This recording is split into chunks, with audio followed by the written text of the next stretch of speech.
ఇది కేసీఆర్ యొక్క ఆలోచన తీరు. అమ్మ ఆయన నేను ఎప్పుడు చెప్తుంటాను ఒక స్పిరిచువల్ లీడర్ అని చెప్తుంటాను. అంటే ఆయన ఏం చేస్తాడంటే ఆయన పరాకాయ ప్రవేశం చేస్తాడు ఎవరి లోపలికైనా. ఆయన ఒక డిసిషన్ తీసుకునే ముందు కూడా నేను ఈ నిర్ణయం తీసుకుంటే ఎవ్వరు ఎట్లా ఆలోచిస్తారు, సిపిఐ నారాయణ కామెంట్స్ ఎట్లుంటాయి, లోక్సత్తా జయప్రకాష్ నారాయణ ఎట్లా ఆలోచిస్తాడు, ప్రకాష్ ఏం ఆలోచిస్తాడు, చక్రపాణి ఏం ఆలోచిస్తాడు, టీవీ9 రవిప్రకాష్ రజనీకాంత్ ఏం ఆలోచిస్తారు, ఇట్లా ఆలోచించి తనకు తనే కౌంటర్ చేసుకొని అప్పుడు బయటకు వస్తాడు ఆయన. అందుకే ఎవరమైనా రోజుకు 60,000 ఆలోచనలు వస్తాయి మనుషులకి, ఎవరికైనా 60,000 ఆలోచనలల్లో 48,000 క్వాలిటీ ఆలోచనలు కాదు, మనకు అవసరం లేని అనవసరమైనవి, ఎక్కడెక్కడనో మన మెదడు ప్రయాణించి అవన్నీ చేస్తాయి, టైం వేస్ట్ అండ్ శరీరాన్ని పాడు చేసేటివి కూడా. మనకు అవసరం లేని ప్రొడక్టివ్ ఆలోచనలు మాత్రం ఓన్లీ 12,000. అయితే ఆ 12,000 ఆలోచనలు మనల్ని ఏకాగ్రత లేకుండా చేస్తాయి. ఒక 1 మినిట్ 2 మినిట్స్ కంటే ఎక్కువగా మీరు నా దిక్కే చూస్తుంటారు, మీ కళ్ళు చెవులు ముక్కు ముఖం అంతా నా దిక్కే ఉంటుంది, కానీ నేను మెదడు మాత్రం ఎక్కడో ఉంటుంది. ఇంకా నేను మాట్లాడే మాటలకు రిలేటెడ్ అంశాల మీద తిరుగుతూ ఉంటుంది, నెక్స్ట్ అడిగే ప్రశ్న మీద తిరుగుతూ ఉంటుంది. కానీ కేసీఆర్ అట్లా కాదు. కేసీఆర్ ఏకదీక్షతో నిమగ్నమై నిమిషాలు, సెకండ్లు, నిమిషాలు, గంటలు ఒకే దాని మీద ఏకాగ్రతతో ఆలోచిస్తాడు. దాన్నే మెడిటేటివ్ పవర్ అంటారు. ఆయన ఆశ్రమాలకు పోయి మెడిటేషన్ చేయడు, కానీ ఆ ఏకదీక్షతో ఆలోచించడం, ఒకే దాని మీద ఫోకస్ చేయడం అనేది ఒక అద్భుతమైన ఆధ్యాత్మిక ఏమంటారు దాని ప్రాసెస్. అయితే ప్రకాష్ గారు ఇప్పుడు అంత ఆలోచన చేస్తున్నారు, ఎక్కడెక్కడ ఏమవుతుంది, దానికి సంబంధించి వచ్చేటువంటి రిపర్కేషన్స్ ఏంటి, ఇవన్నీ ఆలోచించినప్పుడు ఇక్కడ అన్ని బోల్డ్ అని ప్రశ్నలు కనిపిస్తున్నాయి. నెక్స్ట్ ఏం జరుగుతుంది, ఎంతమంది వెళ్తారో, ఆపే ప్రయత్నం ఏమన్నా జరుగుతుందా, ఆ తర్వాత బీఆర్ఎస్ భవిష్యత్తు ఏమవబోతుంది, ఎంతమంది, ఇన్ని రకాల క్వశ్చన్స్ ఉన్నాయి. అన్నీ ఆలోచన చేసుకుని అక్కడే ఉంచుకుంటే మనకి ఎలా తెలుస్తుంది అసలు ఏం జరుగుతుంది అనేది, ఎవరికైనా ఏం అర్థమవుతుంది? ఆయన మెంటల్గా ప్రిపేర్ అయ్యాడు, ఎవరు మిగిలరు, ఉద్యమ కాలంలో తనతో ఉన్న వాళ్ళే మిగులుతారు. ఇప్పుడు ఎవరైతే ఊగిసలాడుతున్నారో వాళ్ళు అటే మొగ్గు చూపుతారు. ఎందుకంటే గెలిచిన వాళ్ళకు కొన్ని రెస్పాన్సిబిలిటీస్ ఉంటాయి. ఫస్ట్ రెస్పాన్సిబిలిటీ ఏంటంటే కేసీఆర్ గవర్నమెంట్లో విపరీతంగా పనులు చేయించారు, బిల్లులు పెండింగ్ ఉన్నాయి, పోచారం పోవడానికి ప్రధాన కారణం అది. కొన్ని కోట్ల రూపాయల డబ్బులు ప్రతి గ్రామంలో సర్పంచులకు, పార్టీ నాయకులకు రకరకాల పనులు ఇచ్చారు, బిల్లులు ఇవ్వలేదు. కేసీఆర్ కనుక ఎలక్షన్ల ముందే వీళ్ళందరి బిల్స్ సెటిల్ చేసి ఉంటే పోచారం పోయేవాడే కాదు. ఇట్లాంటి ప్రధాన సమస్యలు సంజయ్ కూడా బిల్లుల కోసం పోయాడు. ఆయన డాక్టరు, ఆయన సేమ్ సామాజిక వర్గం, ఆయన పోవడానికి ఇంకో కారణమే లేదు, కేవలం బిల్లులు. అయితే ఇవన్నీ అందరికీ పెండింగ్ ఉన్నాయి. రేవంత్ రెడ్డి చాలా క్లెవర్గా వీళ్ళ బిల్లులు మాత్రం పే చేస్తలేడు. ఆయన దగ్గర ఉన్న పరిమితమైన అమౌంట్ను కాంగ్రెస్లో కొత్త గెలిచిన వాళ్ళే బిల్స్ సెటిల్ చేస్తున్నాడు. వచ్చి రాగానే రైతు బంధు కోసం పెట్టిన డబ్బులని పొంగులేటి శ్రీనివాసరెడ్డికి, ఆ వనపర్తిలో గెలిచిన ఎమ్మెల్యేకి, ఇట్లాంటి వాళ్ళకి అందరికీ ఇచ్చేసాడు. అవి రైతు బంధు డబ్బులు, అవి అందుకే లేట్ అయింది రైతు బంధు. సో అట్లా చేయడం వల్ల ఏమవుతుందంటే ప్రజలు ఒత్తిడి ఉంది వాళ్ళ మీద, మా బిల్లులు లేవమ్మా, మాకు సూసైడల్ టెండెన్సీస్ వస్తున్నాయి, మాకు ఆత్మహత్య తప్ప వేరే మార్గం లేదు.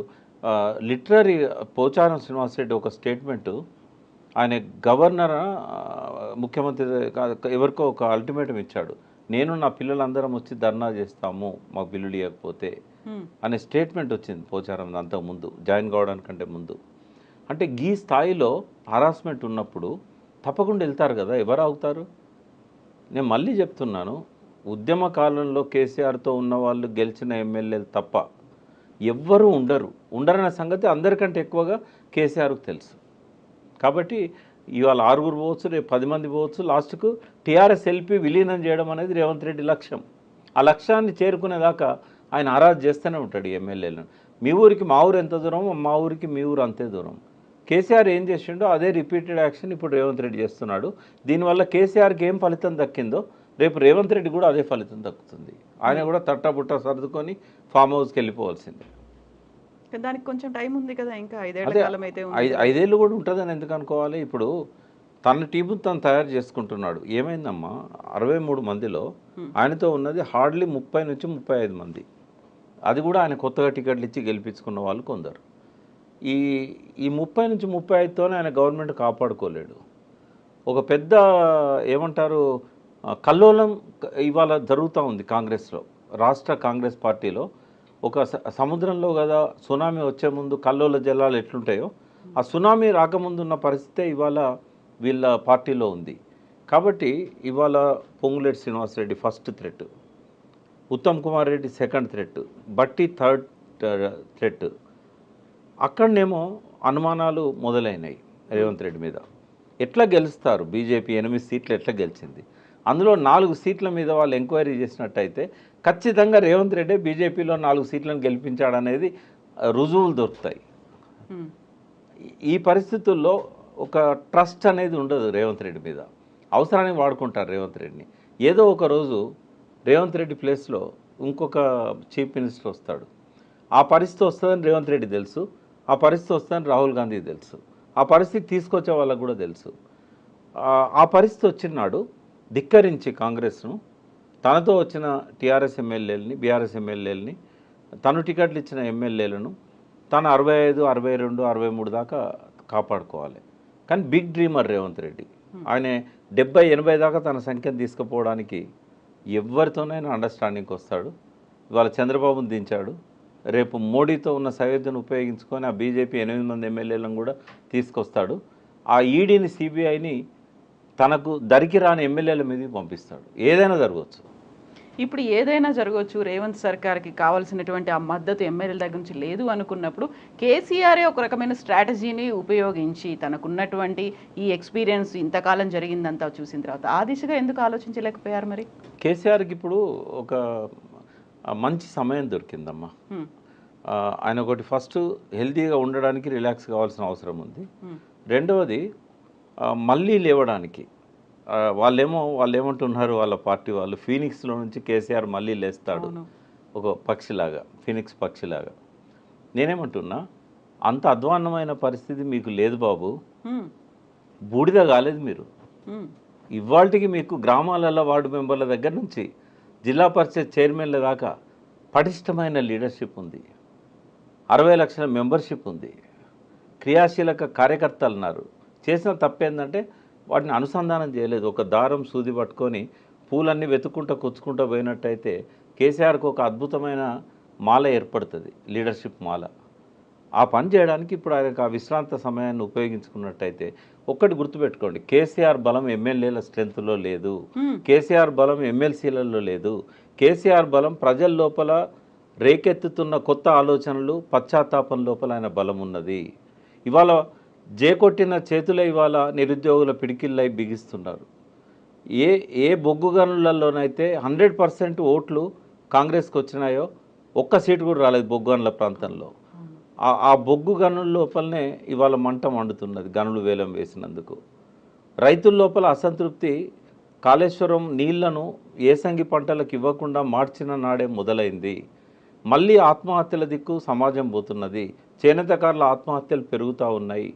ఇవన్నీ కేసీఆర్ బలం అమ్మ. ఈ ప్రజల లోపల వస్తున్న అయ్యో మేము తప్పు చేశామే అనే ఒక పశ్చాత్తాపం, అది 1% ప్రజల్లో ఉన్నా కూడా అందులో కేసీఆర్ బలం ఉంది. నిరాశ నిస్పృహల్లో కేసీఆర్ బలం ఉన్నది. అయ్యో కేసీఆర్ ఉన్నప్పుడు ఇట్లా జరగలేదే అనే ఆలోచనలల్లో కేసీఆర్ బలం ఉన్నది. ఆలోచనలే పెట్టని కోట. నేను ఇంకా కొంచెం పోయిటిక్గా చెప్తాను. తొలి సంధ్య వేళలో తన కిరణాలతోని వెలుగులు పంచి మండు టెండల్లా కొలిమిలాగా మారి అస్తమిస్తున్న సూర్యుడు రేవంత్ రెడ్డి. మసక చీకట్లు తొలగిపోతుంటే సూర్యోదయం అడుగులేస్తున్నవాడు కేసీఆర్. కాబట్టి భవిష్యత్తు కేసీఆర్ తప్ప భవిష్యత్తు రేవంత్ రెడ్డి కాదు.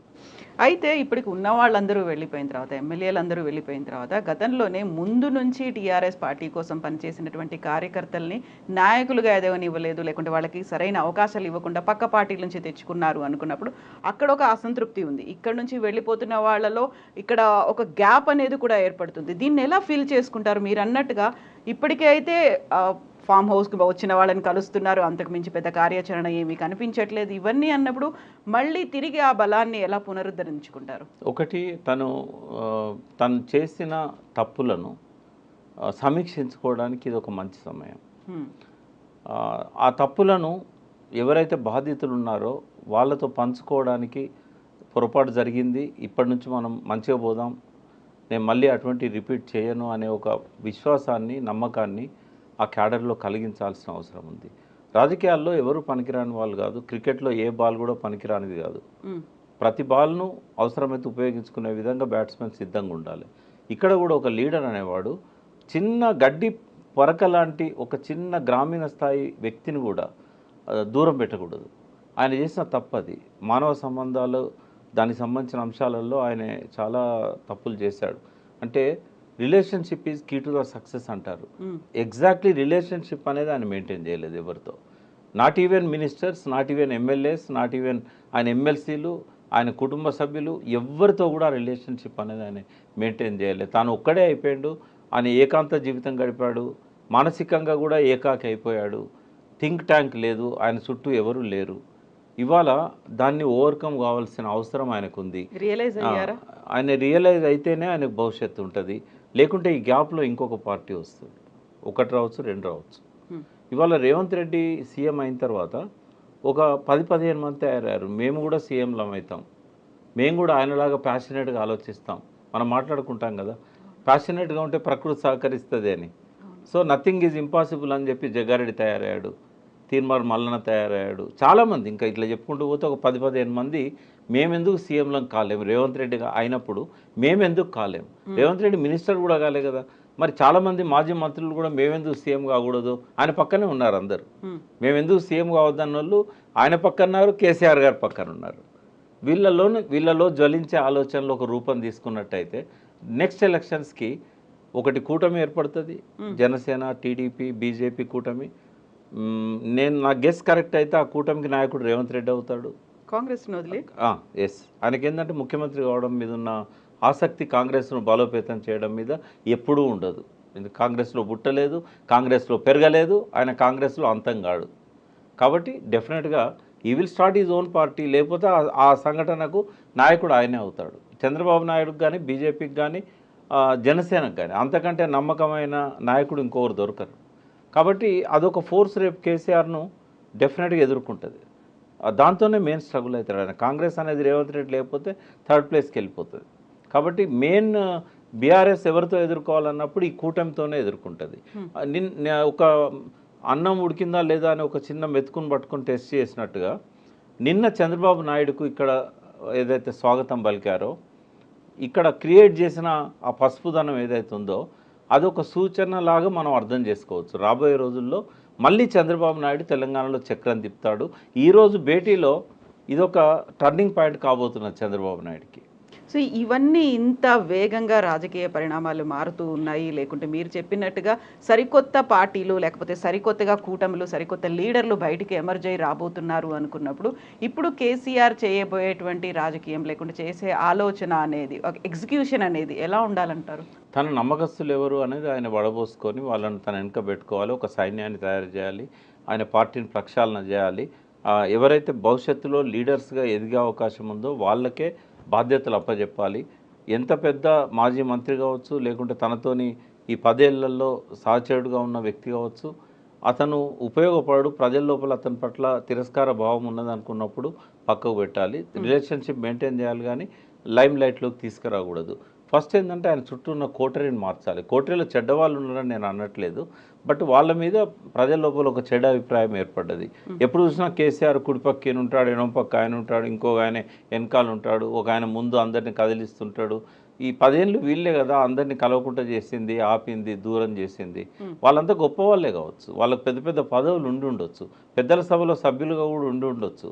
బట్ ఇవాళ భవిష్యత్తు కోసం కొంచెము లైమ్ లైట్లో ఉండకుండా వాళ్ళని వాళ్ళు లో ప్రొఫైల్లో పెట్టుకోవాలి, లేకపోతే ఈయన పెట్టాలి వాళ్ళను.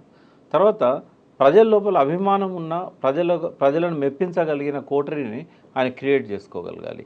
జరిగిన తప్పులను సమీక్షించుకొని మళ్ళీ బలోపేతం కావాలి. ఈ అవకాశాన్ని కనుక ఆయన ఈ విశ్రాంత సమయాన్ని కనుక ఆయన దానికి ఉపయోగించుకోకపోయినట్టయితే ఎక్కువ రోజులు గడవదు. వేరే పార్టీలు చాలా వేగంగా ముందుకొస్తాయి. అప్పుడు ఈ క్యాడర్ అంతా, ఇప్పుడు ఎమ్మెల్యేలు ఎమ్మెల్సీలు పోయారు, అప్పుడు ఈ ఉద్యమకారులు మిగిలరు, క్యాడర్ కూడా మిగిలదు.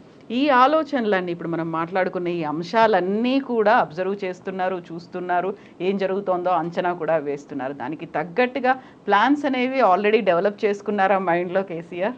చేసుకున్నాడు కాబట్టే నియోజకవర్గాల వారీగా అందరినీ పిలుస్తున్నాడు తను. బట్ అక్కడ రొటీన్ స్పీచ్లో ఉంటే కనుక మళ్ళీ ఫెయిల్ అవుతాడు తను. మీడియా రిపోర్ట్ చేస్తున్న పద్ధతి చూసినట్టయితే ఎలక్షన్లలో ఉపన్యాసాలు ఎట్లా ఒక రొటీన్గా జరిగినాయో అదే పద్ధతిలో మనం మళ్ళీ అధికారంలో